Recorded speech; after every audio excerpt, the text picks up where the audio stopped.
Matino naman ako eh. Kailan talagang praning mag-isip? Nga pala. Dito muna ako. Buwisit kasi yung asawa ko eh. Pinalayas ba naman ako? Lukalukang babae. Kala mo naman kagandahan. Gusto ko rin naman talagang umalis sa bahay na yun.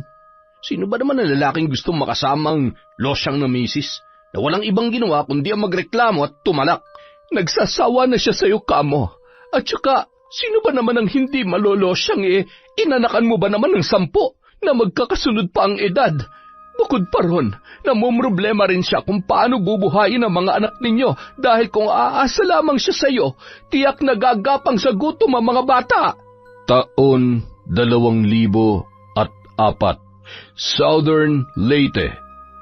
Tanghaling tapat, bitbit ni Arnel ang pansabong niyang manok sa kanyang kaliwang kamay, habang sa kanan naman ay ang isang bote ng alak na noon ay paubos na. Pasuray-suray niyang tinatahak ang matarik na daanan papunta sa bahay ng kanyang inang si Teresa. Nang makarating doon ay agad siyang nagsisigaw sa labas. Hoy, Teresa! Buksan mo tong pinto! Hoy! May tao ba rito? Letse naman oh! Nay!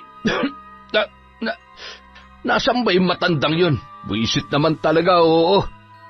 Makailang ulit pang nagsisigaw si Arnel at tila magigiba na ang pintuan dahil sa paulit-ulit niyang pagsipa doon. Ilang minuto lang ay lumabas din ang kanyang ina na kung susuriin ay bagong gising pa lamang at tila may iniinda na pananakit sa kanyang katawan. Oh, Arnel, anong ginagawa mo dito? At saka, ang ingay-ingay mo, nakakabulahaw ka na. sus, sino naman ang mabubulahaw ko dito? Wala ka namang kapitbahay. Naka-social distancing ang mga kabayan. Akala mo naman may virus na nakakahawa. Nako. O siya, ano bang kailangan mo? At saka, ano ba yan? Kaya aga-aga umiinom ka. Idagdag mo pa yung hawak mo manok. Ay, Diyos ko, ilayo mo nga sa akin yan. Ano, bakit mo ba yan dinala rito? Gusto mo ba itinola ko yan, ha? Nako, tumigil ka na nga, Nay. Ang ingay-ingay mo. O eto, itali mo dyan sa labas ng manok ko. Siguraduhin mo na hindi yan makakawala, ha? Ay naku, ewan ko sa'yo, Arnel. Hindi ko na alam kung anong gagawin ko para magtino ka. Matino naman ako eh. Kayo lang talaga yung praning mag-isip. O nga pala, dito muna ako. Visit kasi yung asawa ko eh. Pinalayas ba naman ako? Lukalukang babae. Kala mo naman kagandahan.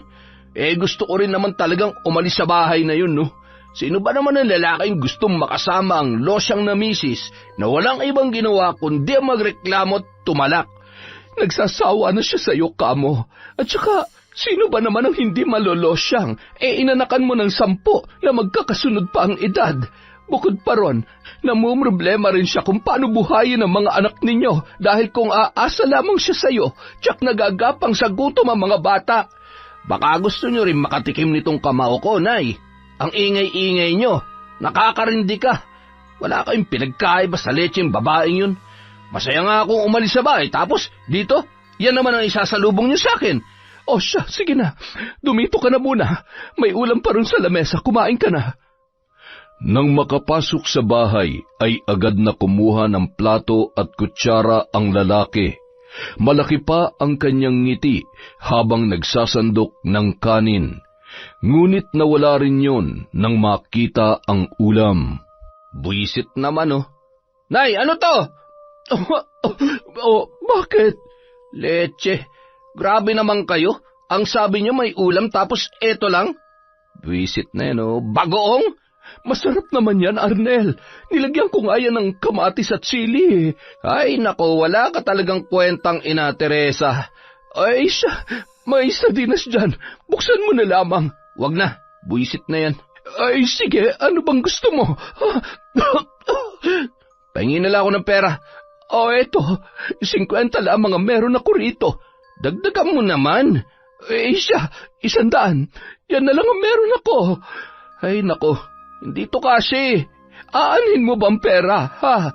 Kakain ako dun sa karinderya. Pagkatapos, yung sobra, maglalaro ko ng bilyar. Kaya dali na, dagdagan mo yan. Yan na lamang talagang pera ko, Arnel. Hindi kasi ako nakapagtinda ngayon sa palengke. Ang sabihin mo, madamot ka lang. Ay, makalis na nga. Siya nga pala, pag uwi ko rito mamaya, dapat sarapan mo ang ulam, ha? Pagkatapos sabihin yon ng lalaki, ay pabagsak niyang isinara ang pintuan. Naiwan naman ang kanyang ina na nung mga sandaling yon ay naiiyak na. Si Arnel ang panganay na anak ni Teresa. Nung binata pa lamang ang lalaki, siya ay napasama sa barkadang masama ang impluwensya. Sa edad na 18 ay nakabuntis siya at nag-asawa sa murang edad. Nagkaroon siya ng 10 anak na halos hindi magkakalayo ang agwat. Namumroblema ang kanyang asawa dahil siya ay lulong sa bisyo. Pinalayas din siya ng babae dahil araw-araw siyang umuuwing lasing at ang mas malala pa, pinagbubuhatan niya ng kamay ang kanyang asawa, pati na rin ang kanyang mga anak. Dahil sa pagiging sakit sa ulo ni Arnel ay inatake rin sa puso ang kanyang ama at namatay. Mga 7 taon na ang nakalilipas. Samantala, ayos ka lang? Kung inaantok ka, matulog ka na lang muna. Gigisingin na lang kita pagdating natin doon. Ayos lamang ako, Pablo. Naramdaman ko lang kasi si baby na sumisipa. Hawakan mo nga. Naku, baby. Huwag kang malikot yan sa tiyan ni Mama. Excited na raw kasi siyang lumabas. Hala siya, hindi pa pwede, uy. 4 na buwan pa bago ka makalabas dyan. Sa ngayon, diyan ka lang muna at magpalakas, ha? Huwag ka mag-alala. Mahal na mahal ka namin ng mama mo. Oh, gumalaw ulit siya. Naramdaman mo yon, Jessel? Gumalaw siya, di ba? Lagi na siya nagpaparamdam, lalo na ngayong nandito ka na. Naku, ang lambing naman ng baby namin. Siya nga pala, baby. Mamaya mararamdaman mo rin yung kamay ni Lola Teresa mo. Dapat magpakabait ka lang dyan, ha? Huwag masyadong pasaway. Marami pang sinabi si Pablo sa kanyang anak na nasa sinapupunan pa lamang ng kanyang asawang si Jessel. Sa ilang oras na biyahe ay nakarating din sila sa bahay ng ina ng lalaki na si Teresa. Nandito na tayo. Ano, ayos ka lang ba? Medyo malayo-layo pa naman yung nilakad natin. Ano ka ba? Huwag mo akong isipin. Ayos lang ako. Huwag ka mag-alala. Sigurado ka, ha? Oo naman. Ano lang talaga medyo masakit yung mga paa ko pero hindi naman gaano. O siya, lagyan na lang natin yan mamaya ng langis pampawala ng sakit. Nay! Nay! Tao po! Makailang ulit pang tinawag ni Pablo ang kanyang ina bago yun paubo-ubong lumabas ng bahay. Pablo? Anak! Hoy! Aba, bumisita ka! Diyos ko, matagal din mula nung huli nating pagkikita. Pasensya na po, Nay, ha? Kung minsan lang ako makadalaw sa inyo, busy lang talaga sa trabaho eh. Lalo na ngayon, ha? Malapit nang lumabas ang apo ninyo. Tripling kayod na ho talagang ginagawa ko. Abay, magkakaroon na nga pala ako ng apo sa'yo, ano? Hindi na ako makapaghintay na makarga ko siya at maisayaw-sayaw. Mano po, Nay? Jessel, lalo kang gumaganda, iha. Nako, alam mo ba, kapag ang babaeng buntis ay gumaganda lalo, ibig sabihin nun, babae ang anak mo. Yan din po ang sabi-sabi rin sa amin, pero kahit ano pong kasarian niya, mahal na mahal pa rin po namin siya ni Pablo. Tama yon, pero kung babae ang bata, dapat ang pangalan ay Pabla. Kung lalaki naman ay Pablo Jr. Ang sagwa naman pakinggan nung Pabla, Nay, muntik na maging tabla. Mas maganda, princess kung babae, at kung lalaki naman, prince. Ay nako, mas maganda pa rin yung suhestyon ko. Yang sayo, pang-Amerikano lang yan. Dapat yung binibigay natin pangalan sa mga bata ay pang-Pilipino. Hindi ganyan na pang-ibang lahi. O siya, may naisip akong iba. Kung lalaki, Jello, at kung babae naman, Lucel. Galing ho yun sa pangalan naming dalawa ni Jessel. Maganda, di ba? Oo nga, ayos din yan. Sabi ko sa inyo siya nga pala, Nay. Papasukin mo naman muna kami. Kasi pinapapak na ng lamok tong misis ko Ay, oo nga pala. Pasensya ka na, Jessel. Halika rito, pasok kayo. Pablo, yung mga gamit nyo, ilagay mo rin sa kwarto. Tutulungan na lamang kita mag-ayos ng mga yan mamaya. Doon na muna ako sa kusina. Ihahanda ko lang yung hapunan natin, ha? Tulungan ko na ho kayo, Nay. Sigurado ka ba? Pagod ka sa biyahe. Magpahinga ka na lang dyan. Ayos lang po ako. Huwag po kayo mag-alala.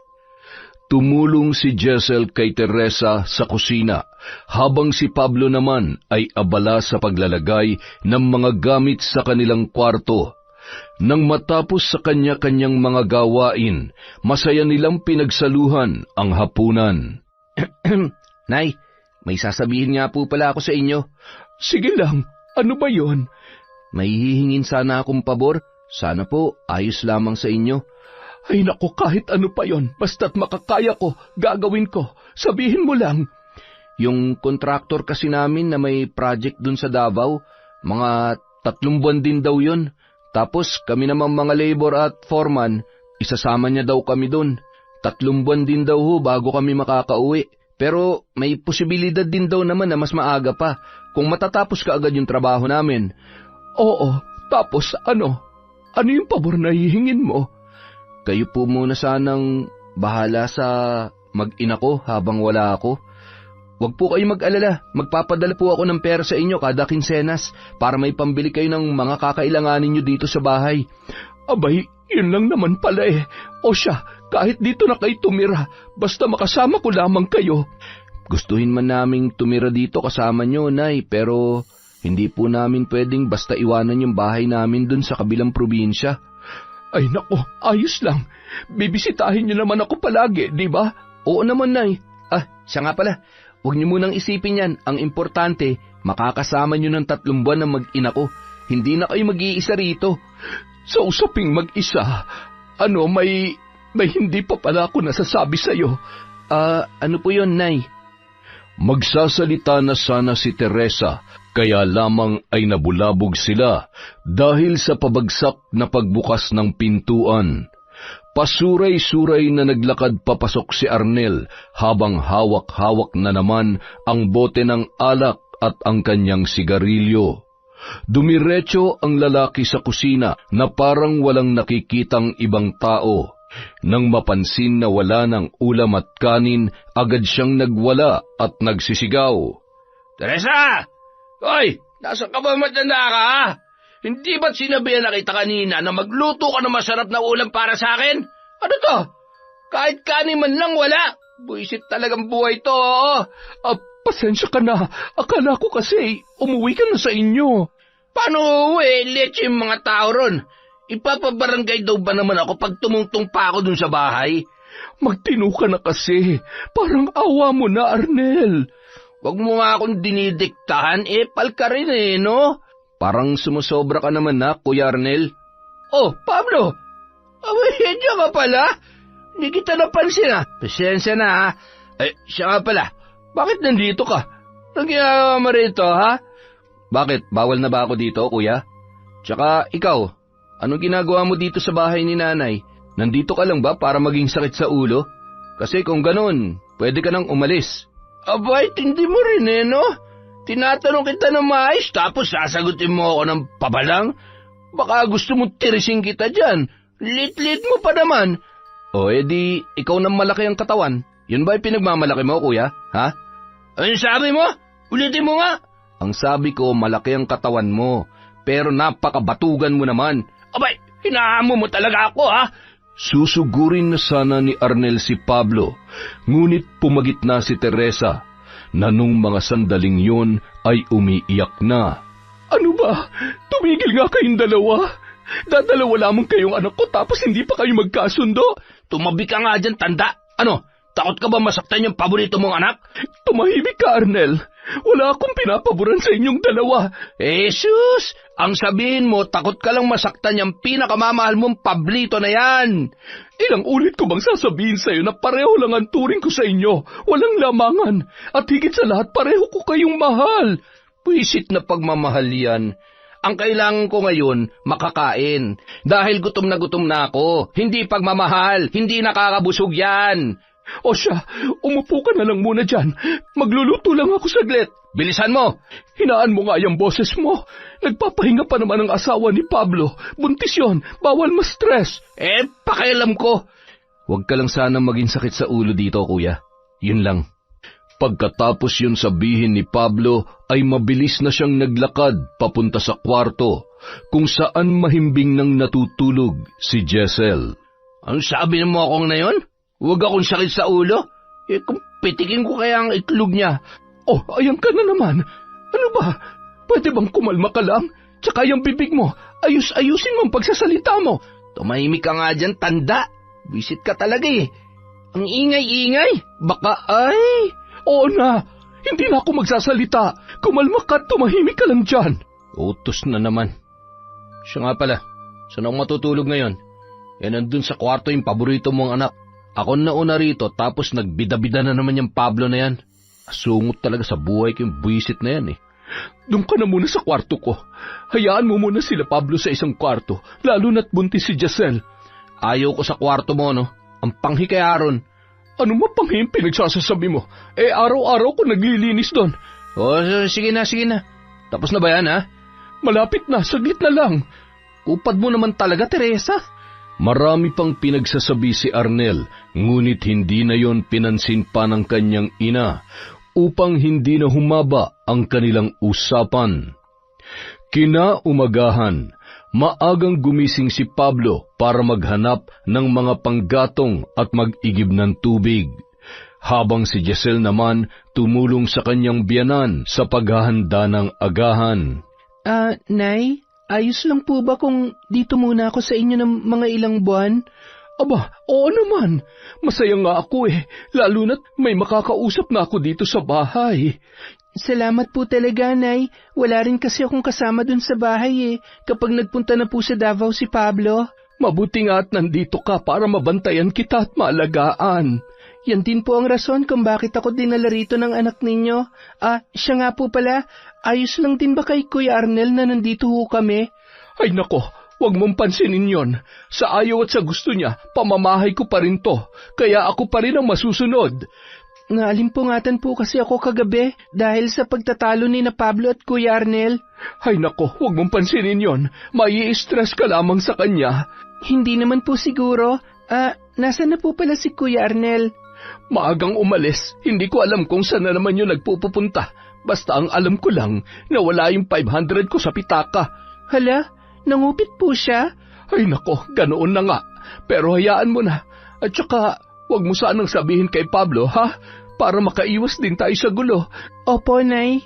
Salamat naman. Tapos na ba yung niluluto mo? Malapit na po. Ay siya nga pala. Kailan bang alis ni Pablo? Bukas na po ng madaling araw, Nay. Inihanda ko na nga po pala yung ibang gamit niya para wala talagang maiwan. Abay, bukas na pala. Ang bilis naman. Oo nga po, Nay eh. Mamaya pala pupunta ko sa palengke para magtinda. Baka kasi yung mga suki ko ay lumipat na sa iba. Problemang malaki yun. Gulay pa rin po bang tinitinda nyo doon? Oo, at saka mga isda na inaangkat ko. Malakas naman ho ang kita. Yung sa isda, binibigyan ako ng porsyento ng pinag-aangkatan ko.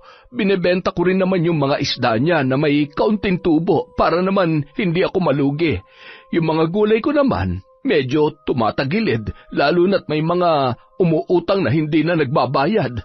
At saka kinukupit ni Arnel yung kita ko, kaya medyo mahirap talaga pero nakakaraos naman. Huwag na po kayo masyadong magpagod, Nay. Ito lang kasi ang pinagkukunan ko sa pang-araw-araw na pangangailangan ko. Nandito na po kami ni Pablo, tutulungan po namin kayo. Basta kapag pagod na kayo, magpahinga po muna kayo. Ay nako, salamat Jessel. Noong araw na yun, walang ibang nangyari. Payapa ang lahat sapagkat hindi umuwi si Arnel. Kinabukasan, Nay, kayo na po munang bahala kay Jessel, ha? Huwag po kayong mag-alala. Magpapadala ako ng pera kada kinsenas para may panggastos kayo rito. Ay Jesus, huwag ka mag-alala. Hindi ko pababayaan to mag-ina mo. Salamat po talaga, Nay. Siya nga pala, may cellphone naman po kayo, di ba? Sa inyo na lang ako tatawag kapag magpapadala na ako. Wala kasing cellphone si Jessel eh. Plano ko, pag uwi ko, tsaka ko siya bibilhan. O siya, sige lang. Basta huwag mong pababayaan ang sarili mo roon, ha? Kumain ka na maayos at saka Huwag kang tumulad kay Kuya Arnel mo na puro lamang bisyo. Gumuhuman ang mundo, hindi ako tutulad kay Kuya, Nay. Mahal ko po si Jessel, lalong-lalo na magiging anak namin. Sila lang sapat na, at saka, syempre, mahal na mahal ko rin po kayo. Mahal na mahal ko rin kayong dalawa ng kapatid mo, kahit na mabisyo yung buwisit na yon. Sige na po, Nay. Alis na po ako. Baka kasi maiwan ako ng mga katrabaho ko eh. Mag-iingat ka ron, ha? Kayo rin po dito, Nay. O, Jessel, aalis na ako, ha? Huwag mong pababayaan ang sarili mo. Kapag may gusto kang kainin, sabihin mo lamang kay Nanay. Huwag ka mag-alala, hindi ako pababayaan ni Nanay dito.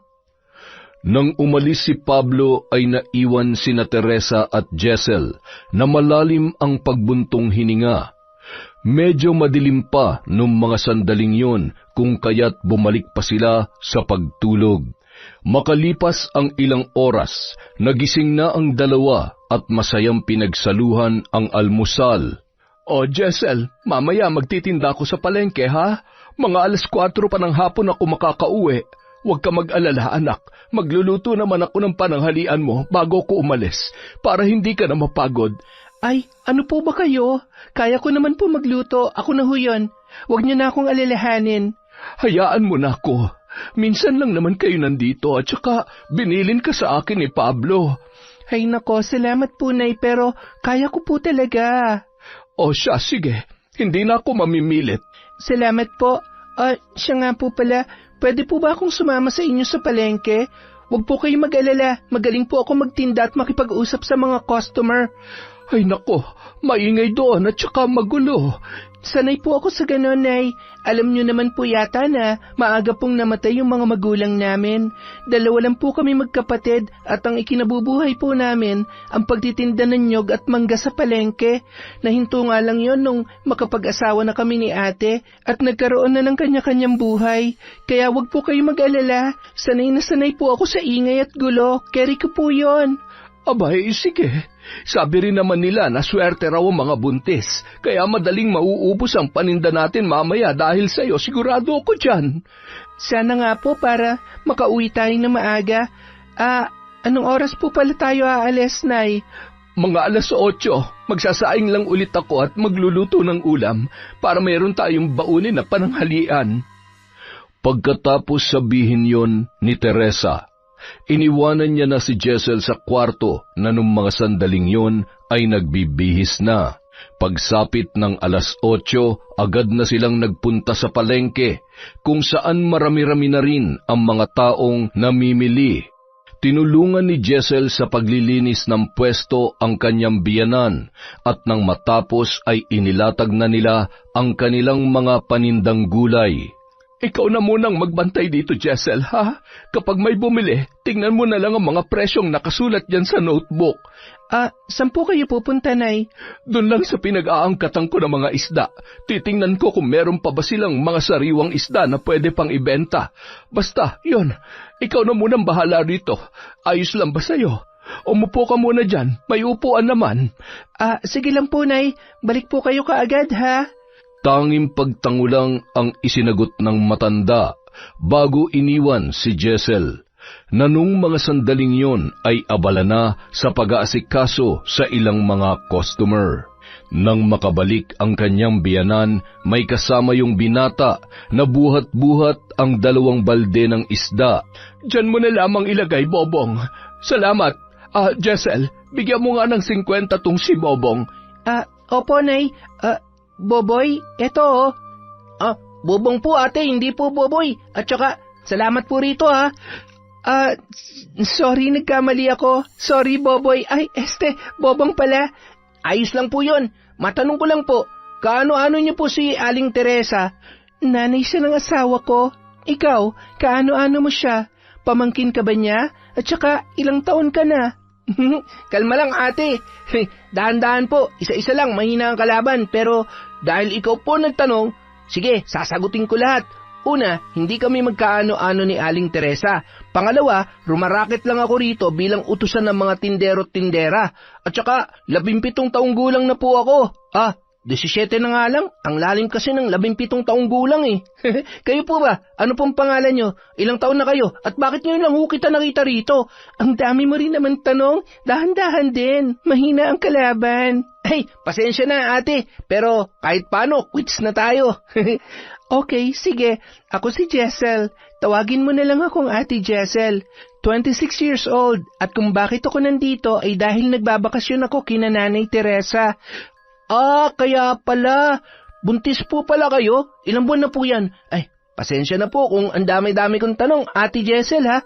5 buwan na, mag-6 na sa susunod na linggo. Nahilot na po ba yan? Ay, hindi. Ano bang tamang termino dun? Hilot naman, di ba? Basta yung parang minamasahe po ang tiyan para umayos ang posisyon ng bata sa sinapupunan ninyo.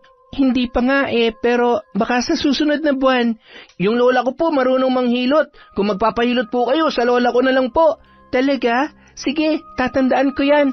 Opo, sabihan niyo lang po ako. Kahit na medyo may pagkabingi yung lola ko, magaling po yun. Dati kasi siyang kumadrona. Nung wala pa po siyang asawa, marunong ho siya magpaanak, maghilot, at marami pang iba. Aba, mabuti naman kung ganon. Kasi kung may mararamdaman akong pananakit, may kakilala na akong tao na pwede kong mapagtanungan at mahingan ng tulong. Ayos yan, ate. Ay, siya nga po pala. Lansones po, gusto nyo? Sa inyo na po ito. Sigurado ka? Opo naman, ate. At saka, dapat ang mga buntis kumakain ng mga prutas para malusog ang baby. Salamat, Bobong ha. Ang bait mo naman. Ipagpatuloy mo lang yan. Sus, wala pong ano man yan, ate. At saka, bigay lang din naman po yan ng tindera ng lansones dun sa kabila Suhol niya, kumbaga. Ay hala, paano ka? Huwag niyo po akong isipin, basta sa inyo na po yan. Maraming salamat dito, Bobong ha. Walang anuman po, Ate Jessel. Siya nga po pala. Maiwan ko na po kayo. Maghahanap lang ako ng mapagkakakitaan dyan sa tabi-tabi. Matapos sabihin yun ng binata, ay agad na siyang umalis. Iniwan niya na ang magbiyanan at abala naman si Jessel sa pagbabalat ng lansones. Binigyan niya rin si Teresa na tuwang-tuwa dahil tila maraming nagkakagustong customer kay Jessel. Naging swerte ang babae sa negosyo ni Teresa sapagkat sa mga sumunod na araw ay palaging ubos ang kanyang paninda at ang ilang mamimili ay nagpapabalik-balik pa. Naging matiwasay din ang takbo ng araw ng dalawa dahil sa hindi bumabalik si Arnel sa puder ng kanyang ina. Ngunit isang araw, Ayos ka lang ba, Jessel? Opo, Nay. Bakit niyo po natanong? Malayo-layo na rin kasi yung nilakad natin at saka masyadong tirik ang daan. Baka pagod ka na. Pwede naman tayo magpahinga muna sandali. Ayos lang ho ako, Nay. Huwag po kayong mag-alala. Magsasabi rin ako kaagad sa inyo kapag may nararamdaman akong pananakit o pagod. Pasensya ka na kung ang layo ng bahay natin sa babaan. Bihira lang kasi ang pumapasok na sasakyan dito dahil nga sa sobrang pangit ng daanan. Hindi naman natin masisisi ang mga driver, Nay. Lalo na't likas talaga na ganito yung daan dito sa lugar ninyo. hindi na nagsalita pa si Teresa. Bagkus ay tahimik lamang nilang tinahak ang daan pauwi. Nay? Oh, bakit? Bakit bukas yung pintuan? Hindi ba kinandado niyo yon bago tayo umalis? Aba, oo nga ano. Pagkatapos sabihin yon ni Teresa, ay nagmamadali siyang pumasok ng bahay. Habang si Jessel naman ay nakasunod, hawak-hawak ang kanyang puson na noon ay tila sumasakit. Arnel? Anong ginawa mo sa pintuan? Bakit nasira ito? Agad na napalingon si Jessel kay Teresa na nung mga sandaling yon ay pabalik-balik ang tingin sa pintuan na nasira at kay Arnel na kampanteng nakaupo sa upuan habang tinutungga ang bote ng alak. Arnel, magsasalita ka ba o hindi? Kitang-kita naman na nasira yan, nagtatanong pa. Bobo lang? Sagutin mo ko na maayos. Ano ba? Di sasagutin. Huwag kang high blood dyan. Una, nasira yan dahil sinira ko. Pangalawa, pangit naman yung pintuan mo kaya palitan mo na. Pangatlo, kung nanghihinayang ka, di ayusin mo. Tutal, kasalanan mo rin naman kung bakit nasira yan. Bakit? Dahil kinandado mong buwisit ka. Kung hindi ko sinira, hindi ako nakapasok. Sa katunayan nga, sa bintana sana ako dadaan. Kaso baka mahirapan pa ako. Tsaka, yung pintuan na lang ang pinagdiskitaan ko, lalo na't kasinrupok ng buto mo sa katawan yung pintuan na yan. Arnel naman, parang awa mo na bumalik ka na sa katinuan. Dami mong dada. Kung hampasin kaya kita dyan, makikita mo kung ano hinahanap mo, Teresa. Ang akin lang naman, bakit hindi mo kami hinintay? Ba't ko kayo hintayin? Mauubos na lang ako ng mga lamok dyan sa labas, tapos yung mga leche niyong pagmumuka, hindi pa dumarating. Sana naman nag-iisip ka, Arnel. Ano na lang ang ipampapaayos ko dyan, ha? Hirap na nga tayo sa pera, tapos dinadagdagan mo pa. Di humingi ka sa paborito mong anak. May trabaho naman yung mokong na yun, di ba? Tumigil ka na.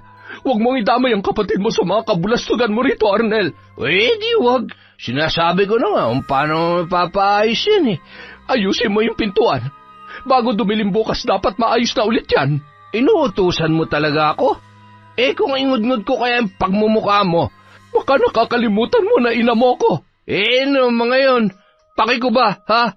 Kahit santo ka pa, wala akong pakialam sa'yo. Hindi na sumagot pa si Teresa sa sinabing yon ng kanyang anak. Bagkus ay itinuon niya na lamang ang atensyon kay Jessel, na noon ay tila may iniindang sakit habang hawak-hawak ang kanyang puson. Jessel, ano masakit sa iyo? Medyo masakit lang po tong puson ko, Nay. Pero huwag po kayo mag-alala. Mawawala rin po ito mamaya. Sigurado ka? Halika, sasamahan kita sa kwarto mo. Ilang hakbang pa lang ay napahinto na ang dalawa nang magsalita si Arnel. Psst! Hoy! Ako po ba, Kuya Arnel? Oo, ikaw nga. Ipagluto mo nga ako nun na mapupulutan ko rito. Dali na, bilisan mo. Arnel, ano ka ba? Wala ka na ba talagang hiya, ha? Bakit? Anong problema? Bawal ba ako mag-utos sa hipag ko? Anong silbi niyan dito kung hindi rin naman kikilos? Huwag mong pansinin yan, Jessel. Tara na, kailangan mo makapagpahinga. Oy, teka nga. Bingi ka ba? Sabing ipagluto mo ako ng pulutan Tatahimik ka ba o hindi? Bakit ba nakikialam ka, Nay? Ako na magluluto. Basta tumahimik ka lang dyan. Sige na nga. Sinabi mo Dali na. Bilisan mo dyan, ha? Huwag kang kukupad-kupad. Napabuntong hininga na lamang si Teresa habang hinahatid si Jessel sa kwarto. Pagkatapos ay ipinagluto ang kanyang anak na nung mga sandaling yun ay walang tigil sa pagmumura dahil sa pinapanood noong bakbakan na palabas sa TV. Samantala, sa kwarto naman ay abala sa paglalagay ng langis si Jessel sa kanyang buong katawan, lalo na sa bandang tiyan na noon ay nilalamig. Pasensya na kung ang ingay ng tiyuhin mo, baby, ha? Lasing kasi siya Huwag na lang nating pansinin, lalo na bawal tayong ma-stress. Basta, paglaki mo, dapat magmana ka kay papa mo, ha? Masipag, mapagmahal, mabait, at responsable. Namiss ko tuloy si Papa Pablo mo. Ikaw, namiss mo rin ba siya? Huwag ka mag-alala, makakasama rin natin siya. Sa ngayon, kailangan niyo muna magtrabaho sa malayo para may pambili tayo ng diaper at gatas mo paglabas. Kumapit ka lang dyan at magpakabait ka kay Mama, ha? Habang wala dito si Papa. Habang nakangiti siyang kinakausap ang sanggol sa kanyang sinapupunan, na marahang hinahaplos ang kanyang tiyan. Kinaumagahan, biglang nagising si Jessel dahil sa malakas na sigawan. Nagmamadali siyang bumangon at nagtungo sa kung saan nagmumula ang ingay. Ano na naman ang gagawin mo dyan, Arnel? Akin na yan! Ibalik mo yan sa akin, parang awa mo na! Maliit lang naman to, Nay. Sige na, akin na lang. Tsaka magtitinda naman kay mamaya, di ba? Anong maliit? 2,000? Kita namin yan ni Jessel sa loob ng 3 araw. Mahirap kitain yan, Arnel. 3 araw lang naman pala Sisiw lang sa inyo yun. May pagkain naman kayo dyan. Puhunan ko yan sa gulay. Sa ginagawa mo, malulugi kami yan Ano na lang ang kakainin mo kung ganon, ha? Ibalik mo na sa akin yan. Alam kong gagastusin mo lang yan sa mga walang kwentang bagay. Pwede ba wag mo nga akong sigawan, Teresa? Hindi na ako bata para sigaw-sigawan mo pa. Ibigay mo na sa akin yan. Akin na yung pitaka ko, ano ba? Akong taya sa inuman namin mamaya ng mga kumpare ko. Nakakahiya naman sa kanila kung wala akong ilalabas na pera. Kaya sa ayaw at sa gusto mo, akin na to. Pagkatapos yon sabihin ni Arnel ay mabilis siyang lumabas sa kwarto ng kanyang ina. Binangga niya pa si Jessel na muntik ng ikatumba ng babae. Mabuti na lamang ay nahawakan siya kaagad ng kanyang biyanan. Ayos ka lang? Dito ka lang muna, Jessel. Hahabulin ko lang si Arnel. Sige lang po, huwag niyo po akong alalahanin. Nagmamadaling sinundan ni Teresa ang kanyang anak na noon ay medyo malayo-layo na. Arnel, sandali lang! Tumigil ka! Bumalik ka rito! Ano ba? Ang ingay-ingay mo! Akin na yan! Ibigay mo sa akin yan! Yoko nga! Kunin mo kung makakaya mo. Itinaas pa ni Arnel ang kanyang kamay habang hawak-hawak ang pitaka. Pilit naman yung inaabot ng kanyang ina. Ngunit ilang minuto lamang ang lumipas ay tila nakaramdam ng pagod ang babae, kung kaya't tumigil na sa kanyang ginagawa. Pinagtawanan pa siya ng kanyang anak na kanyang ikinainsulto. Kaya naman sinampal niya yon ng malakas. Anak ng teteng naman, oh. Talagang pagdadamutan mo ako, Teresa? Ang liit-liit lang nito, masyadong pinapalaki yung problema mo. Malapit na maubos ang pasensya ko sa iyo, Arnel. Suko na ako. Hindi ka na ba talaga magbabago? Hindi na. Yung pagbabago na yun, wala namang kwenta yun eh. Bukod doon, hindi lahat ng mababait napupunta sa langit. Kaya ako, ipagpapatuloy ko na lang ang ginagawa ko. Total sa impyerno rin lang naman ang punta nating lahat eh. Dito palang nararanasan na natin yan, Teresa. Napakasama mo talaga. Sus, tumahimik ka na nga dyan. Hindi mo ba talaga ibabalik sa akin yan? Hindi, kaya tabi. Sabing tabi. Malakas na itinulak ni Arnel ang kanyang ina, na noon ay bumagsak sa lupa na maraming maliliit na bato. Ang hindi niya alam, sinundan pala sila ni Jessel pagkuway nilapitan noon ang biyanan at pinagpagan. Tama na, Kuya Arnel. Huwag mo namang ganyanin si nanay. Sobra-sobra na yung ginagawa mo. Ikaw huwag kang makialam, ha? Ang aga-agang drama-drama nyo. Palibhasa sarili mo lang ang iniisip mo. Wala ka ba talagang konsensya? Yung asawa at mga anak mo, tinalikuran mo na lang para sa sarili mong kasiyahan.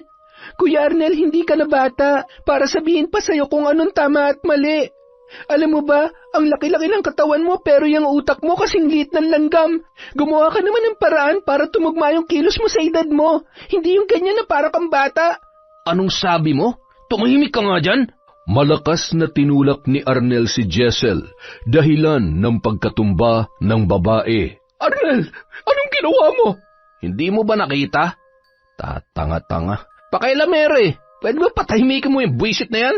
Pagkatapos sabihin yon ng lalaki, ay mabilis na yung naglakad papalayo at nagmamadaling sumakay ng tricycle. Sina Jessel at Teresa naman ay naiwan na parehong nililinis ang kanilang sarili. Ayos ka lang ba, Jessel? Opo, Nay. Buti na lang naitukod ko yung mga kamay ko, kaya hindi gaanong malakas ang pagbagsak ko sa lupa. Hindi na ba masakit ang puson mo? Hindi na po gaano. Salamat po sa pagtatanong, Nay. Mabuti naman. Halika na't bumalik na tayo sa bahay. Gamutin natin yung kamay mo. Namumula. Ay, teka sandali. Jessel, pwede ba akong humingi ng pabor sa iyo? Ano po yun, Nay? Sige po. Sana'y wag mo na lamang itong sabihin kay Pablo, ha? Yung mga nangyayari dito sa atin na lamang. Ayaw ko lang kasing mas lalo pang magkalayo yung loob ni na Pablo at Arnel sa isa't isa, at saka baka mas lalo pang magkagulo. Kung yun po ang makakabuti, sige po, Nay. Maraming salamat. Tara na sa loob. Dahan-dahan lang, ha? Inalalayan si Jessel ng kanyang biyanan papasok sa loob ng bahay. Ginamot siya noon sapagkat namumula na ang kanyang kamay at malaki-laki rin ang galos dulot ng pagbagsak niya sa lupa kanina. Hindi sila nakapagtinda nung araw na yon, maging ng mga sumunod na araw Ayaw rin kasing iwan ni Teresa si Jessel na mag-isa sa bahay dahil baka biglang umuwi si Arnel at mapagdiskitahan ang babae. Hindi niya rin yon maisama sa palengke dahil kailangan magpahinga ni Jessel dulot ng pabalik-balik na pagsakit ng kanyang tiyan. Isang araw, kailangan na natin makapagtinda. Paubos na yung perang pinadala sa atin ni Pablo. Sasamahan ko po kayo, Nay. Hindi, magpahinga ka lamang dito. Hindi na siguro uuwi yung Arnel na yon, lalo na't ilang araw na rin siyang hindi nagpapakita. Wala na akong nararamdamang sakit, Nay. Ayos na po talaga ako. Kaya sige na po, sasamahan ko na po kayo. Ay, sige na nga. O siya, magbihis ka na roon. Maghahanda lamang ako ng babaunin natin para sa pananghalian. Nang matapos silang makapaghanda, ay agad din silang nagtungo sa palengke. Naglinis lang sila saglit sa pwesto at nagtinda na. Hi po, Ate Jessel. Uy, B-boy, bagong gupit ah. Bobong po. Joke lang. Napansin niyo po pala yung buhok ko. Ano, gwapo po ba? Aba, syempre naman. Nako, sa kapugian mong yan, tsak maraming magpapabalik-balik ditong customer. May pagkabulera ka rin, ate, no? Ay, siya nga pala, mangga po, oh. Nung malaman ko po kasing nagbukas ulit kayo ng pwesto nyo rito ni Aling Teresa, bumili po ako kagad ng mangga para sa inyo. Naksa, salamat dito, Bobong, ha? Walang ano po yun. Si Aling Teresa po, nasaan? Nandun sa pinag-aangkatan niya ng isda. Ganun po ba? Maiwan ko na po muna kayo, pupuntahan ko lang po siya. Tanging pagtango lang ang isinagot ni Jessel bilang tugon sa binata. Tsaka ibinalik ulit ang atensyon sa ilang mga customer na namimili ng kanilang panindang gulay. Ilang araw ang lumipas, patuloy na ganoon ang nangyayari. Ngunit isang araw, umuwi na naman si Arnel sa kanilang bahay at tulad ng dati, lasing na naman ang lalaki. Ang haba na pala ng buhok ko. Psst! Hoy! Halika nga rito. Bilisan mo! Ako po ba, Kuya Arnel? Malamang. Kanino ba ako nakatingin? Ano pong kailangan niyo sa akin? Marunong ka ba manggupit? Gupitan mo nga ako nang may silbi ka dyan. Hindi po ako marunong. Pasensya na po kayo. Ay, teka, sandali lang. Saan ka pupunta? Hindi pa ako tapos magsalita. Pwede po ba diretsuhin niyo na ako? Ano bang kailangan niyo sa akin, Kuya Arnel? Sabi ko nga gupit, pero wag na lang. Baka makalbo pa ako. Nakita mo ba yung short ko ron? Laban mo nga, pati yung damit ko na kulay dilaw. Susutin ko yung bukas eh. Kaya dapat bukas ng umaga, tuyo na yung mga yan. Kayo na lang po ang maglaba. Tutal wala naman po kayong ginagawa. Babastos ka. Susundin mo ba ako o hindi? Pasensya na po pero pagod po ako. Ay, hindi. Kami pala ni Nanay. Pagod kami sa buong araw na pagtitinda dun sa palengke. Pero may pambili kami ng bigas na pampakain sa tulad niyong sarado ang pag-iisip. Aba, ayos Kanino mo natutunan yan? Yan ang gusto ko sa mga babae, yung matapang at walang preno kung magsalita. Astig! Grabe! Kung wala na kayong sasabihin, maiwan ko na po kayo. Hindi ka ba talaga marunong manggupit? Ha? Hindi. Magmasahe. Masahihin mo na nga lang ako. Hindi rin ako marunong. Nak ng teteng, wala ka palang silbi. Bakit kayo nasawa ni Pablo, wala ka naman palang kwenta? Hoy, huwag mong idamay si Pablo rito. Hindi porket di kita sinunod, pagsasalitaan mo na ako ng ganyan. Mahiya ka rin naman sa sarili mo, Kuya Arnel.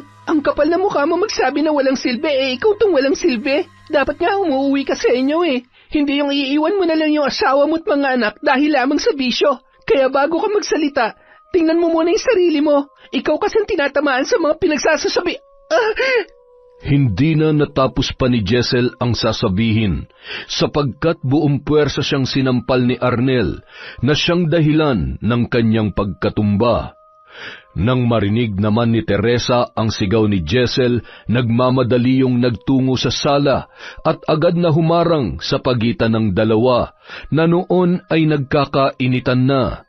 Arnel, ano na naman kalokohan to? Sinasagot-sagot ako ng bisit na yan Lumayas ka rito. Lumayas ka na sa pamamahay ko at huwag ka nang bumalik pa kahit kailan. Ano? Hoy, Teresa, dahil lang sa babaeng yan palalayasin mo ako? Grabe ka naman. Siya nagsimula nito, kaya yan, nakatikim sa akin. Tama na, Arnel. Punong-puno na talaga ako sa'yo. Sige na, umuwi ka na sa inyo at magpakama ka sa mga anak mo. Sus, bunganga mo. Nagsipilyo ka ba? Teka, tapos mo na ba lutuin yung ulam? Hindi ko na alam ang gagawin ko sa'yo. Ay, ewan ko na lamang talaga. Sige na, umalis ka na rito. Naknanteteng napakadrama naman. Hoy, Jessel, di pa tayo tapos Kala mo mananalo sa pamas. Pagkatapos sabihin yun ni Arnel ay nagtungo na siya sa kusina. Naiwan naman sa sala ang dalawa. Ayos ka lang ba, Jessel? Ayos lang po, Nay. Parang humihilab lang po ang tiyan ko. 2 beses ka nang natumba. Huwag po kayo mag-alala. Pinoprotektahan ko po ang baby namin. Hindi ko po hayaang maapektuhan siya.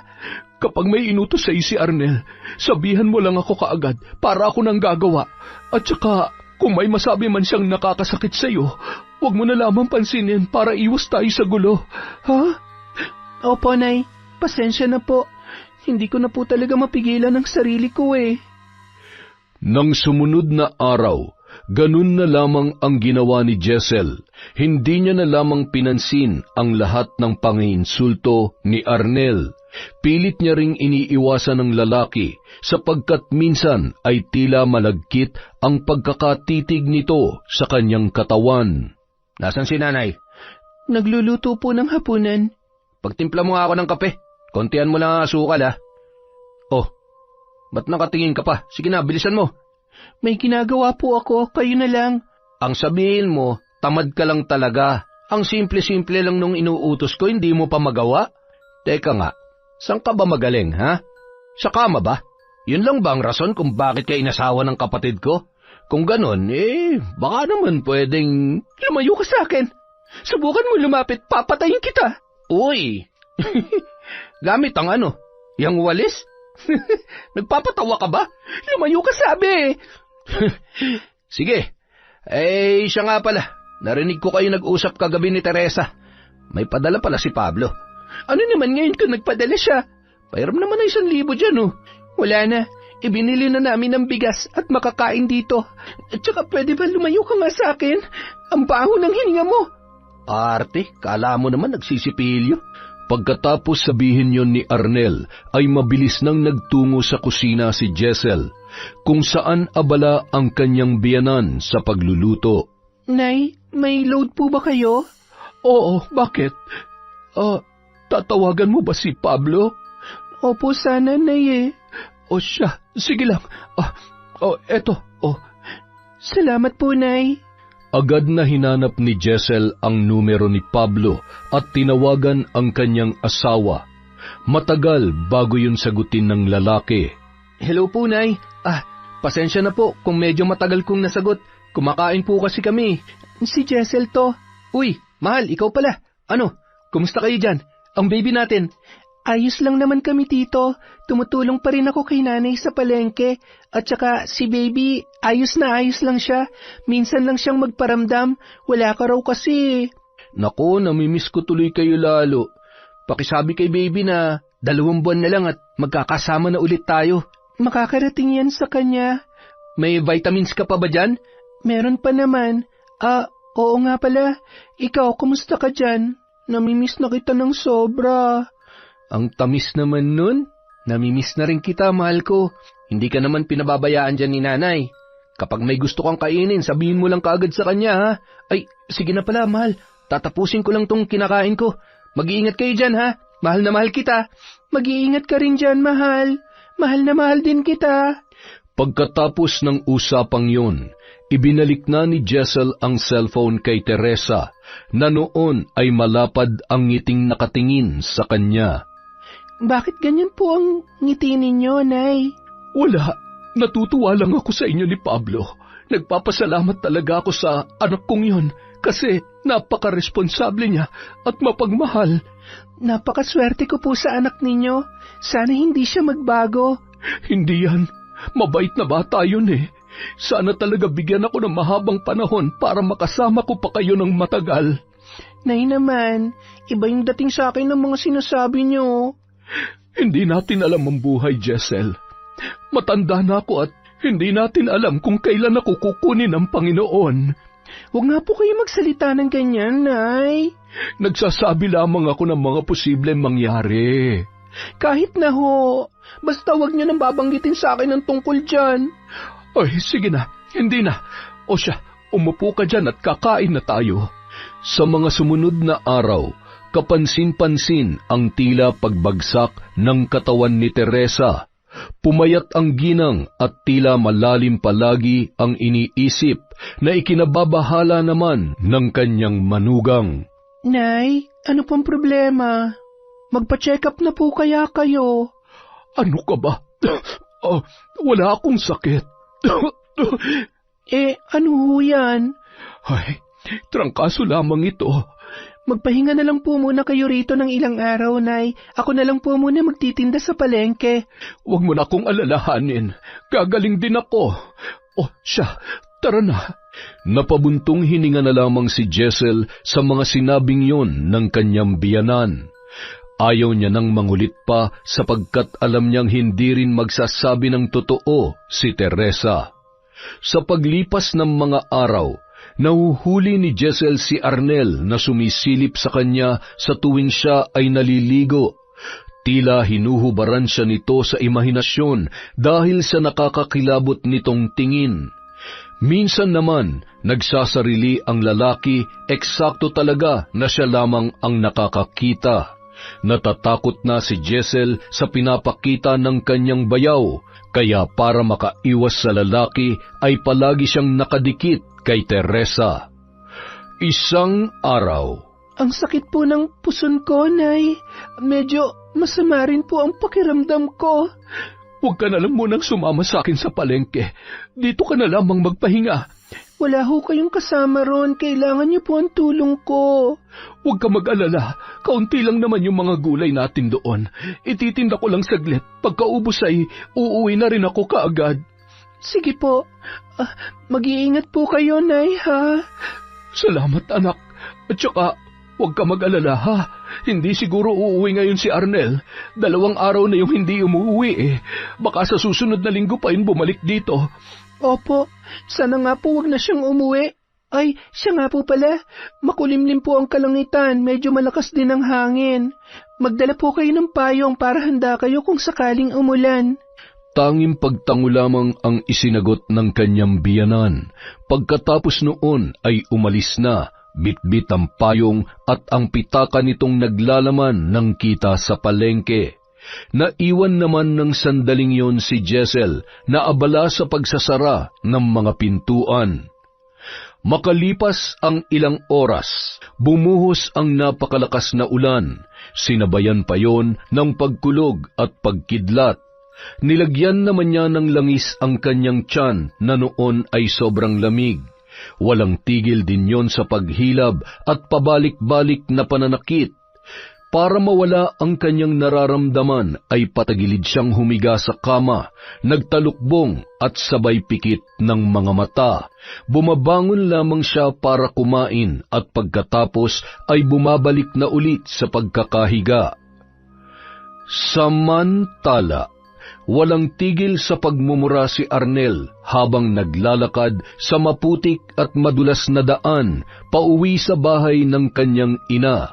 Kagagaling niya lamang sa kanyang kumpare kung saan pinagalitan yon ng kanyang asawa dahil sa maaga nilang pag-inom ng alak.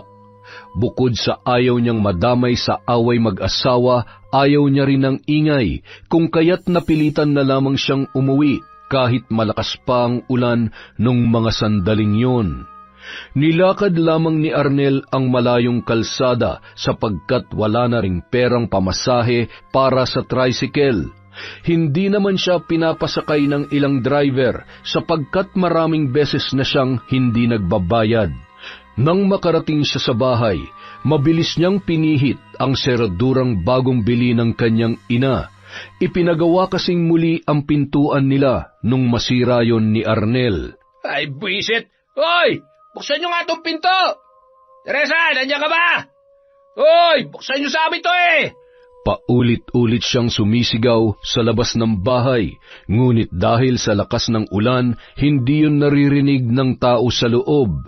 Pilit niya mang sirain ang pinto ay hindi niya magawa dahil bagong gawa lamang yun at tila nagmula pa sa matibay na materyales. Ang ginawa na lamang ng lalaki ay pumunta sa likod bahay at sumilip sa bintana ng 2 kwarto. Sinimulan niyang tanggalin ang jalousie, ngunit nahirapan siya dahil nakasarado yon. Kung kaya't agad siyang lumipat sa kabilang bintana kung saan nakabukas lamang. Tanging tuwalya lang ang nakatakip para hindi tuluyang makita ang nasa loob. Mabilis niyang tinanggal isa-isa ang mga natirang jalousie at nang matapos ay agad siyang sumampa at pumasok sa loob. Iginala niya ang kanyang paningin at agad na nakita si Jessel na noon ay kitang-kita ang makikinis na binti dahil sa tila maikli nitong bestida. Kapansin-pansin din ang malaki nitong hinaharap na ikinangisi ng lalaki. Agad siyang umupo sa kama at sinimulang haplusin ang binti ng babae. Itinaas niya rin ang suot na bestida ni Jessel na ikinagising nito. Ha? Anong ginagawa mo rito? Lumayo ka sa akin! Shh! Alam mo ba, malamig ang panahon ngayon. Sarap makipagbuno, kaya huwag ka nang maarte. Ano? Nababaliw ka na ba talaga, Kuya Arnel? Baliw na baliw ako sa'yo nung una pa nang kita makita. Dali na, huwag ka nang pakipot. Bitiwan mo ako! Huwag mo ako hawakan! Lumayo ka sa akin! Ano ba? Ang arte mo naman. Pwisit na yan. Alam mo bang mas malaki ako kaysa kay Pablo? Bukod pa ron, mas magaling ako sa kanya. Tingnan mo nga ang hina-hina ng asawa mo. Isa pa lang ang magiging anak nyo, samantalang ako 10 na. Hindi kasi magaling yung asawa mo. Kaya kung ako sa'yo, sa akin ka na lang. Siguradong sigurado ko na magkakaroon ka ng 1 dosenang anak. Huwag! Parang awa mo na. Bitiwan mo ako. Aray! Ang sakit! Lumayo ka sa akin! Kung hindi ka patitigil sa kagagalaw, itatali kita rito. Huwag ka nang magpumiglas pa. Paliligayahin naman kita eh. Kadiri ka! Tulong! Tulungan niyo ako! Tulong! Walang makakarinig sa'yo kaya tumahimik ka na lang. Walang tigil sa kasisigaw si Jessel habang umiiyak.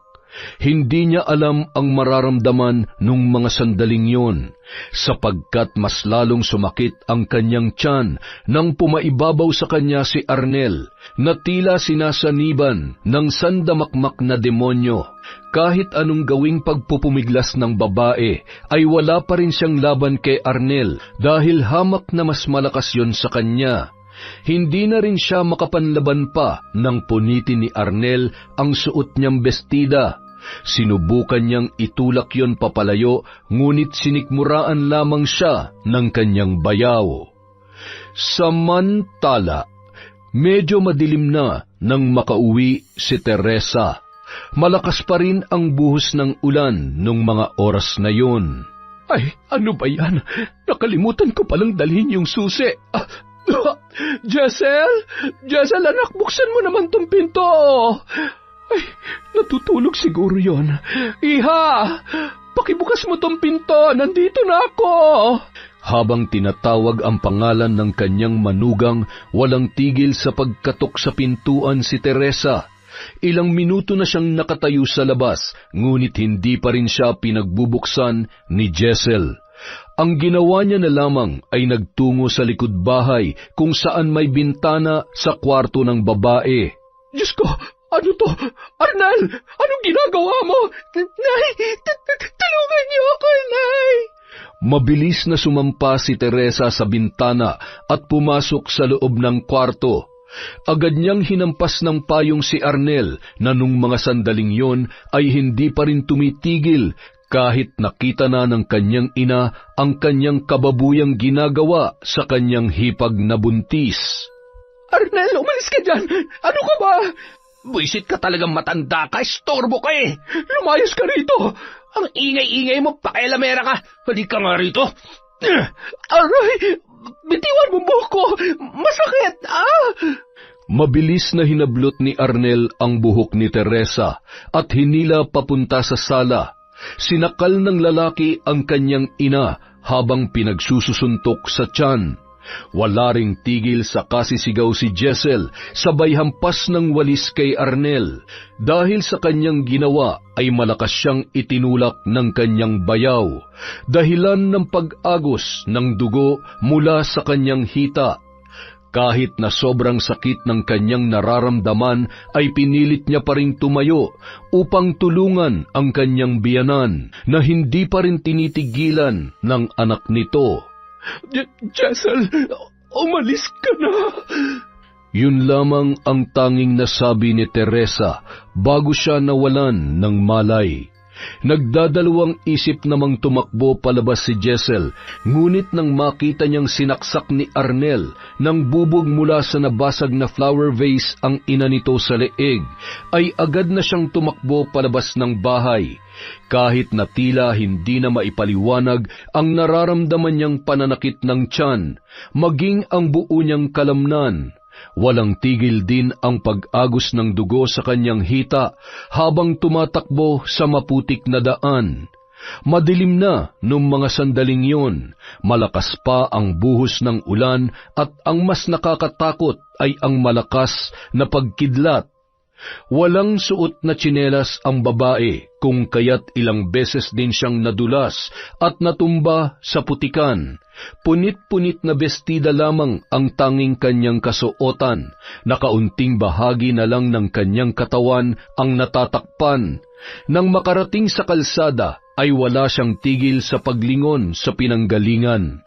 Naroon pa rin ang takot ng babae na baka bigla na lamang sumulpot ang kanyang bayaw. Ilang minuto rin siyang nag-aabang ng tricycle, ngunit tila walang dumaraan. Unti-unti na siyang nakakaramdam ng panghihina dulot ng pananakit ng kanyang tiyan, hanggang sa siya ay tuluyan ng nawalan ng malay sa gilid ng kalsadang yun, sa kalagitnaan ng madilim at malamig na gabi. Samantala, malalim ang buntong hiningang pinakawalan ni Bobong habang nakatingala sa kalangitan. Uy, Bobong, ano na naman ang iniisip mo dyan, ha? Naku, hulaan ko, chicks na naman yan, no? Hindi baliw ka talaga kahit kailan, Warren. At saka, ang bata-bata ko pa para dyan, no? Weh, ay, oo nga pala, tara na, baka kasi bumuhos na ulit ang ulan. O siya, sige, nasan ba yung tricycle mo? Nandun sa may harapan ng butika. Ano yung mga dala-dala mo? Eto, mga kamatis na malapit ng mabulok at mga may damage. Binigay ito sa akin ng isa sa mga tindera dito. Ganun ba? Pahingi naman ako. Sige lang, so itong isang plastic, sa akin naman tong isa. Bah, salamat pare Matapos ang usapang yun, sumakay na sila sa tricycle na pagmamay-ari ni Warren. Ilang sandali pa, tumila na ang ulan nung mga oras na yun, kung kaya't payapa nilang tinahak ang daan pauwi.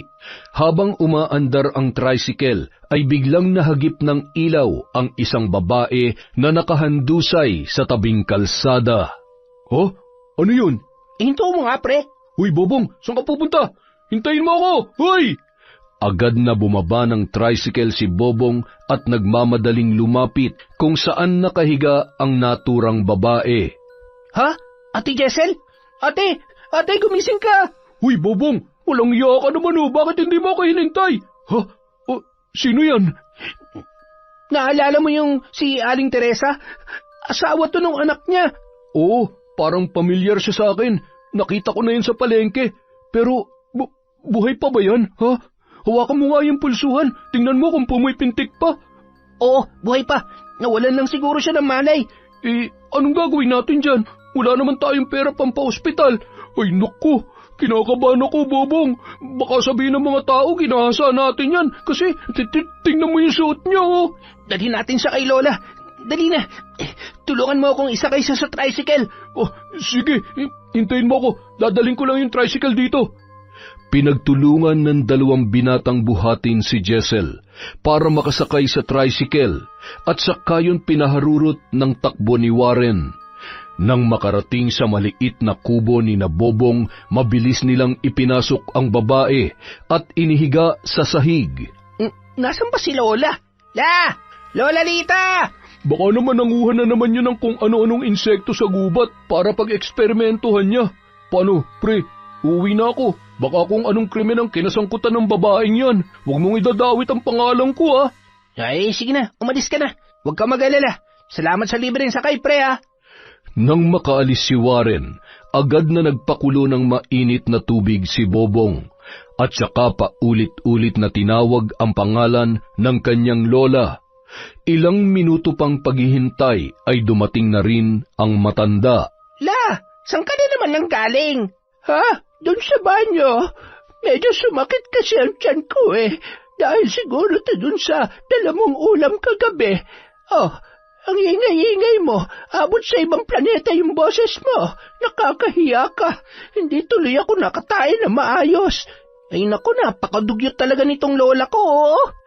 Kung hampasin kaya kita nitong tungkod ko, makikita mo lamang talaga. Biro lang naman yon. Pero la, may kailangan po kayong malaman. Teka, bakit mo ba ako hinihila? Sandali, bakit parang may mancha ng dugo yan damit mo, ha? Lola, tingnan nyo. Ha?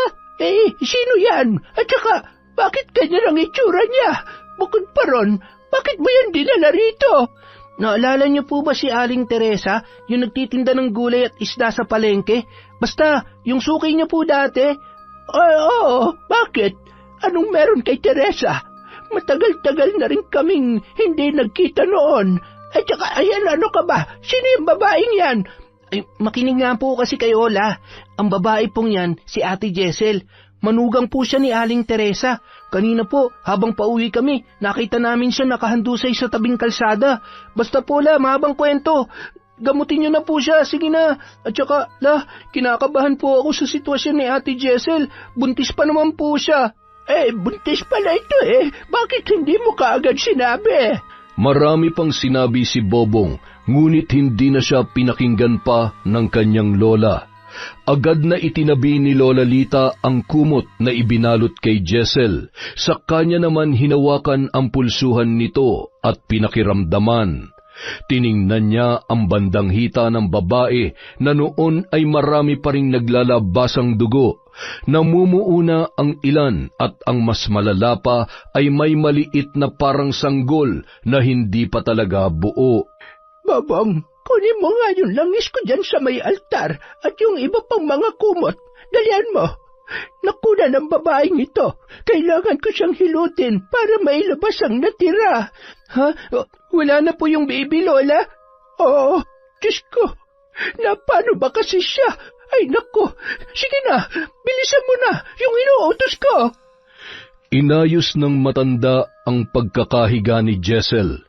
Itinaas niya rin kaunti ang ulo nito at saka nilinis ang katawan. Gamit ang maligamgam na tubig, hinilot niya ang babae hanggang sa lumabas ang mga natitira pang dugo sa kaloob-looban nito. Nilagyan niya rin ng mainit na dahon ng bayabas ang tiyan ni Jessel para higupin ang nararamdamang sakit. Ang mga dugo naman sa kumot maging ang sanggol ay ibinalot ng matanda sa malinis na tela, saka yun dinasalan. Kinabukasan, tanghaling tapat na nang magising si Jessel. Pagmulat ng kanyang mga mata, agad niyang iginala ang paningin sa buong paligid. Napahawak din siya sa kanyang noo nang mapansin ang mga dahon ng bayabas na nakapatong doon. Nagulat at napaluha naman siya nang hawakan niya ang kanyang tiyan na lumiit na ang pagkakaumbok at lumambot na rin yun. Ang anak ko! Nasaan ang anak ko? Iha, mabuti at gising ka na. Kumalma ka muna. Eto, inumin mo ito. Hindi ko kailangan yan. Lumayo ka sa akin. Nasaan ang anak ko? Kumalma ka lamang, Iha. Hindi makakabuti sa iyo ang pagwawala. Alam kong masakit, pero kailangan mong tanggapin na wala na siya. Hindi maaari. Ayoko. Ibalik niyo siya sa akin para maawa niyo na. Huwag kang mag-alala. Nandyan lamang siya. Sa ngayon, inumin mo muna ito. Kung tatanungin mo kung anong tawag dito, tinatawag namin itong tsaang gubat. Ginagamit bilang panlinis ng matres at gamot sa pananakit ng tiyan. Ibigay niyo sa akin ang anak ko. Nako, huwag ka munang tumayo, iha. Hindi niyo ba ako naririnig? Akin na sabi ang anak ko. Dahil sa sigaw ni Jessel ay agad na kumilos ang matanda. Ibinigay niya ang tela kung saan nakabalot ang anak nito na hindi pa lubusang buo. Walang tigil sa paghagulhol si Jessel nang makita at hawakan ang nasabing tela. Dinamayan naman siya ni Lita na maiyak-iyak na rin dahil sa sitwasyon ng babae. Kailangan na natin siyang ilibing mamaya. Kasi kung hindi, baka magkaroon na siya ng amoy. Demonyo yung Arnel na yon. Pinatay niya ang anak ko. Wala siyang awa. Mabulok sana siya sa impyerno. Mawalang galang na, iha. Sino yung sinasabi mong Arnel? Siya po yung lalaking gumahasa sa akin. Hayop siya. Mamatay na sana siya. Kay sama naman pala ng ginawa niya sa'yo. Naiintindihan ko yung pagkamuhi mo. Sige lang. Umiyak ka, ilabas mo ang iyong nararamdaman. Marami pang ikinuwento si Jessel kay Lola Lita. Sinabi niya ang lahat mula sa umpisa hanggang sa siya'y mahimatay sa kalsada. Walang tigil ang babae sa pagmumura kay Arnel dahil sa ginawa nito sa kanya, maging sa kanyang biyanan na si Teresa. Nahula niya ay binawian na rin ng buhay matapos saksakin at bugbugin ng lalaki. Nang magsimulang magtakip silim ay inilibing na ni na Jessel at Lola Lita ang sanggol sa likod ng kubo. Ilang minuto ang lumipas ay dumating na rin si Bobong na may bitbit na mga plastik ng ulam. Ate Jessel, buti gising ka na. Nakikiramay po ako. Kahit po napakahirap tanggapin. Laban pa rin po, ate, ha? Magpakatatag lang po kayo. Huwag po kayo mag-alala, nandito lamang kami ni Lola Lita para sa inyo. Hindi ka namin pababayaan, ate, promise po yan. Salamat, Bobong. Siya nga pala, Lola Lita, may tanong lang po ako. Sige lang, Jessel. Ano ba yon? Bakit ang dami pong mga garapon dito sa inyo? Ano po yung mga laman na yan? Insekto po ba yan? Medyo nakakaagaw pansin lang po talaga. Magandang tanong yan, Ate Jessel. Sige na, Lola. Sagutin mo na. Doon ka muna sa labas, Bobong. Ay, nako. Maha-high blood talaga ako sa'yo pag nandito ka. Grabe naman kayo, Lola. Ituro niyo na kasi sa akin yan. Pero, sige, Ate Jessel, sa labas po muna ako, ha. Tumango na lamang ang babae bilang tugon habang umiinom ng pinakuluang luya. Umupo naman ng maayos si Lola Lita at saka malalim na bumuntong hininga bago nagsalita at nagkwento. Nung ako'y dalaga pa, kilala ko bilang magaling na kumadrona dito sa aming lugar. Kaso natigil nung ako'y nakapag-asawa na.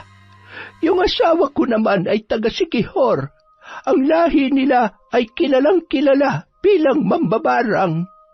Alam mo ba kung ano ang mambabarang, Jessel? Naiisip mo na siguro kung ano yon, hindi ba? Yun po bang gumagawa ng mga ritual o gumagamit ng manika para kontrolin ang isang tao? Oo, parang ganoon na nga. Yung asawa kong si Henner ay mahilig mangolekta ng iba't ibang mga insekto para gamitin sa pambabarang. Marami kasi siyang kliyente noon na nagpapatulong sa kanya. Kaya ayun, nag-iipon siya ng mga ganito. Tinuruan niya rin ako kung paano ang pambabarang para bago siya mamatay ay maipasa niya sa akin ang kaalaman at kasanayan ng kanilang lahi. Kahit po ba walang perang kapalit, tutulungan niyo po ba ako? Oo naman. Kung nagbibigay, tatanggapin. Kung wala naman, wala rin problema. Hindi ba't ang mga ganyan ay may mga libro po kung saan nakalista rin ang mga dapat gawin at mga alituntunin na dapat sundin, pati na rin yung mga ritual na sasambitin? May May ganon po ba kayo, Lola Lita? Oo, meron din naman. Bakit mo natanong? Gusto mo bang subukan? Mapanganib po bang maging mambabarang? Sobrang mapanganib, iha. Lalo na kung may mambabarang din nakakalaban sa'yo. Pero kung mabuti ang puso mo, hinding-hindi ka nila matatalo. Pwede niyo po ba akong turuan? Ha? Sigurado ka ba? Hindi po ako takot sa mga panganib na ganyan. Kung mamamatay man ako, kahit papano maipaghiganti ko man lang si Nanay Teresa at ang baby ko. Ay siya, sige, ikaw ang bahala. Basta, kailangan mo munang magpalakas. Opo, salamat po. Hindi na ako makapaghintay na makapaghiganti. Sa mga lumipas na araw, pinilit ni Jessel na magpalakas at magpagaling. Nang sa gayon ay maturuan siya ni Lola Lita ng kasanayan tungkol sa pambabarang. Makalipas ang 1 buwan, nakabisa niya na ang iba't ibang ritual at orasyon, maging ang ibang taktika na mas malupit pa kesa sa normal lamang na mahika. Ate Jessel, saan ka pupunta? Uuwi na ako kina Nanay Teresa. Ha? Sigurado po ba kayo, ate? Oo, huwag ka mag-alala. Hinding-hindi na makakalapit sa akin ang Arnel na yon. Subukan lang niya. Wala pang 5 segundo, patay siya sa akin. Sige po, ate. Mag-iingat po kayo, ha? Tanging pagtango lang ang isinagot ng babae bago siya umalis ng bahay. Bit-bit ang malaking plastik na naglalaman ng maraming garapon ng mga insekto. Nang siya ay nasa kalsada na, agad siyang sumakay ng tricycle at bumaba lamang sa gilid kung saan may maliit na daan papasok sa lugar ni Nanay Teresa. Nang makarating sa bahay, biglang bumalik sa kanyang isipan ang mapait na dinanas sa kanyang bayaw. Kahit na medyo nanginginig ang mga kamay, ay lakas loob na pinihit ni Jessel ang seradura ng pintuan. Hindi yun nakalak kung kaya't nakapasok siya sa loob. Ang linis, Grabe din ang hayop na yon. Wala talagang iniwang ebidensya. Utak kriminal talaga. Sabi pa niya habang sinusuyod ang kabuuan ng bahay. Pumasok siya sa kanyang kwarto at hinanap ang cellphone na pagmamay-ari ng kanyang biyanan. Nakita niya lamang yon sa drawer kung kaya't agad-agad niya yung ibinulsa. Pumunta naman siya sa sala kung saan nakapatong sa malaking cabinet ang picture frame ni Arnel. Agad niya yung kinuha at malakas na ibinato sa sahig, dahilan ng pagkabasag noon at pagtilapon ng ilang bubog. Dahan-dahang inilabas ni Jessel ang mga garapong dala, saka yun sinimulang buksan. Ibinuhos niya sa litrato ni Arnel ang 3 garapon ng dugo ng manok, kasabay ang pagbulong niya ng orasyon. Pinakawalan niya rin ang mga linta na mabilis na sinipsip ang dugo, maging ang litrato ng lalaki, na noon ay nagsimula ng mapunit. Sunod naman niyang pinakawalan ang maliliit na alupihan, itim na langgam at maging ang mga bulate sa lupa. Wala siyang tigil sa pagriritual habang nakatingin sa pagmumukha ng lalaki na noon ay unti-unti nang nalulusaw. Lumabas siya ng bahay at pinakawalan ang 12 ng bubuyog, langaw at lamok. Bago niya buksan ang garapong pinaglalagyan noon, binulungan niya pa ang mga insekto ng kung anong Latin na salita, saka humalakhak na pinakawalan ang mga yon. Makalipas ang ilang sandali, maluha-luha niyang tinawagan ang kanyang asawa at ibinalita ang mga nangyari, maging ang pagkawala ng kauna-unahan nilang anak. Samantala, nakapatong ang mga paa ni Arnel sa lamesa habang tinutungga ang isang bote ng alak. Sa loob ng 1 buwan ay hindi mawala sa kanyang isipan ang pangambang anumang oras ay maaari siyang makulong. Nang gabing kanyang sinaksak sa leeg ang kanyang ina, ay sinubukan niya pang habulin si Jessel, ngunit hindi niya yon naabutan.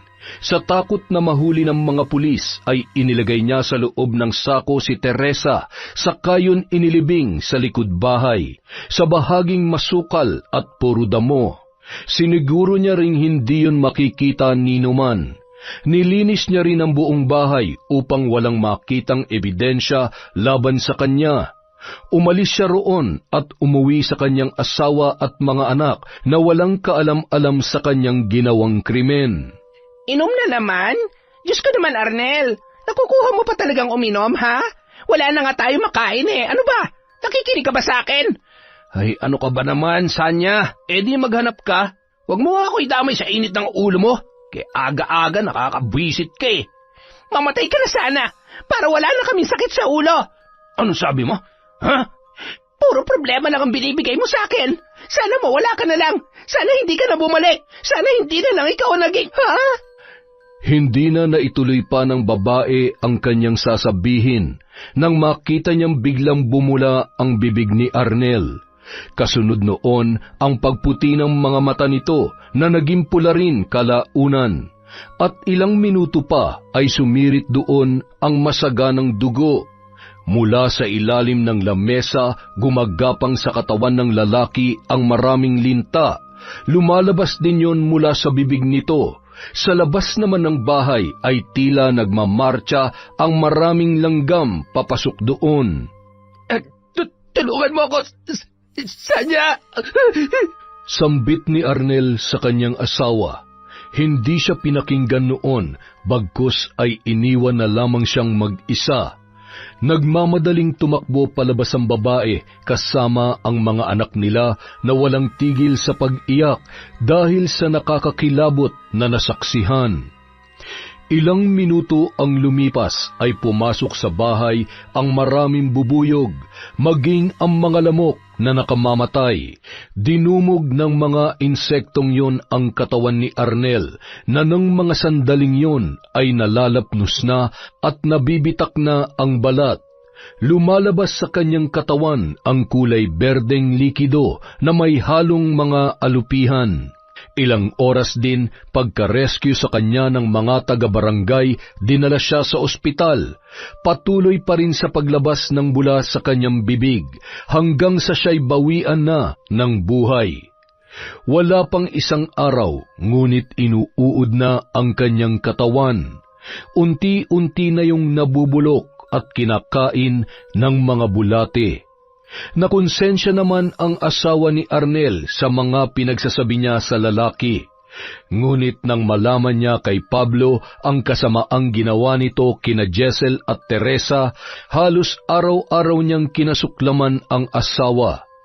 Sa mga lumipas na araw, naging matiwasay na ang buhay ng pamilya ng lalaki. Samantala, tulala ka na naman, mahal. 5 buwan na mula nung mamatay ang anak natin at si nanay.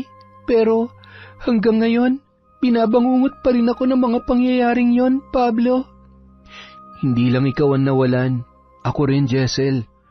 Hanggang ngayon, sinisisi ko pa rin ang sarili ko sa mga nangyari.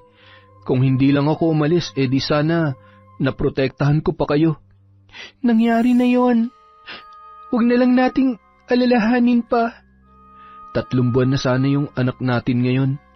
Kung hindi lang siya kinuha ng maaga sa atin, pero siguro may rason ng Diyos kung bakit nangyari sa atin to. Masakit man pero kailangan nating tanggapin at kailangan nating magpatuloy sa buhay. Basta lagi mong tatandaan, mahal na mahal kita. Hindi kita iiwan kahit ano pang pagsubok ang dumating sa atin. Makalipas ang 5 buwan, mula nang mangyari ang insidenteng nakamarka na sa puso at isipan ni na Jessel at Pablo. Masakit man ang ala-alang naranasan nila, ngunit patuloy pa rin silang bumabangon para sa kinabukasan na naghihintay. Nakita nila ang bangkay ni Teresa sa tulong ng mga otoridad. Inilipat nila yon sa sementeryo at binigyan ng payapang libing. Makalipas lamang ang 1 linggo ay bumalik na sila sa kanilang probinsya kung saan sila mismo nakatira. Nandoon pa rin ang puot at pighati na kanilang nararamdaman. Ngunit sa mga nagdaang araw ay unti-unti na nila yung pinakakawalan. Magmula nung araw na yon ay namuhay na sila ng tahimik at mapayapa. Yon! Isa na naman pong malupit na kwento mula sa ating channel. Maraming salamat po, una pa lang sa inyong walang sawang pagsuporta. Dahil dyan, meron tayong shout-out. Simulan po natin sa mga taga Bulacan from Kim Seika. Hi po kay Jayan Avis, kay Chris Alcantara, kay Chloe Abalos, kay Vicky Yabut. Hi kay Cecil Vlog, kay Clive Dubalan, kay Rosemary Casonete, kay Ami Viray. Hi din po kay Babes Medel. Hello kay Sydney Crosswind, kay Noemi Garcia Pabunan, kay Tessie Reyes. Hi po kay Belen Malbas, kay Manisan Mamot Mapadtaya. Hello po kay Noriel Pascual, kay Emelita from Taguig. Hi kay Red 925. At hello din po kay Chander de Guzman, kay Shauma TV, kay Edgardo Fontanilla, kay Caroline Doong. Hi din po kay Jerilyn Byron, kay Pinky ko, kay Aubrey, Sabrina, Nicole, Ricardo from Leila, Indoy. Shout out din po kay Teresa Barcelona, kay Elizabeth Dungka, kay Rosie Inocencio. Hi kay Mary Jane Constantino, kay Lady Dam, kay Natalie Manalang, kay Kel E. Rodis. Hi din po kay Regan Machico, kay May Talurong, kay Alejandro Bolante, kay Mayan Collantes, kay Candida de Balucos, kay Beth Mercado, kay Vivian Baterbonia. Hi din po kay Leonora Consensino, kay Emma Dumato, kay Shirley Villanueva and sa Villanueva family. Hi din po kay Mercy Grace Sioting. Hi kay Margie Banosong, kay Jima Pendon, kay Marisa Villanueva, sa Grefaldia Ledesma Imperial at Transporto family from Maria Grace Grefaldia. Hi po kay Triple 1989. Hi kay Chloe Abalos, kay Jerilyn Byron, kay Nympha Esteban. Nagpapaulit-ulit na ba ako? Hi din po kay Gemstone Claro, kay Mirna de Jesus, kay Sabel Tayong from Paldox. Hello po kay Jesus Alegre, kay Isay DS. Hi kay Federico Ganagana, kay Joel Marasigan, kay Jem de Hapin, kay Edmar Francisco. Shout out po kay Sheena Jane Cablay, kay Tita Serrano, Kurt Mina, Girly Geroche, kay Carlota Gonzales, kay G. Yong, kay May Espiritu, at syempre kay Faith Bulagay. Sa mga hindi po nabanggit, marami pa po tayong videos. Sa susunod na po yung iba. Maraming salamat po mula sa Kwentong Enteng.